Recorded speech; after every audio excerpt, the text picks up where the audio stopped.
wadamada gartay gobanimadayada garwaaqsada xornimooyina gaarugooy kaygay kaste guushayada jecel abaal kunahban gaarugaya abaal kunahban abaal kunahban gaarugaya.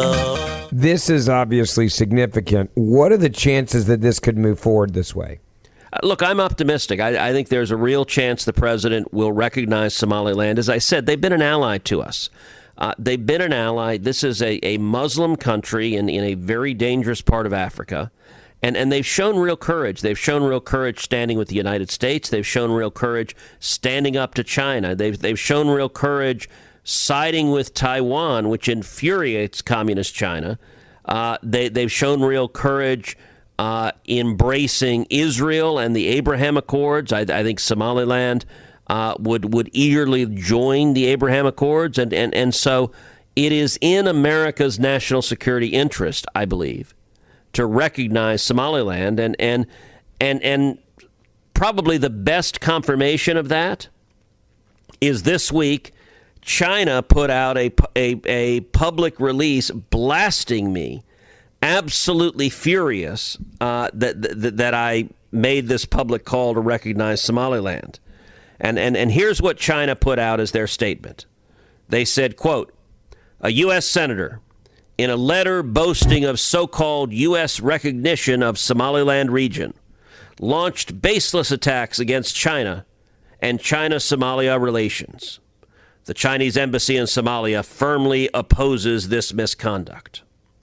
This coercive letter constitutes serious interference in the internal affairs of Somalia and further exposes the hegemonic and bullying attitude of certain U.S. politicians to the Somali people.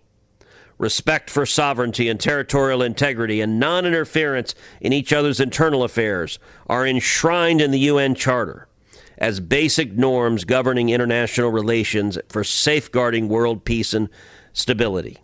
China never interferes in other countries' internal affairs and absolutely does not accept meddling in its own internal affairs by any countries. Taiwan is an inalienable part of China's territory. This is history and this is reality. China firmly opposes Taiwan independence separatism and external interference and possesses the legitimate right to take measures to defend national sovereignty and territorial integrity. The fact that China is freaking out, the fact that they are this pissed off, from my perspective, confirms that I was exactly right, and is yet another argument why President Trump should recognize Somaliland as an ally to America and as a country in Africa willing to stand up to communist China. wadamada gartay gobanimadayada garwaaqsada xornimooyina gaarugooy kaygay kaste guushayada jecel abaal kunahban gaarugaya abaal kunahban abaal kunahban gaarugaya.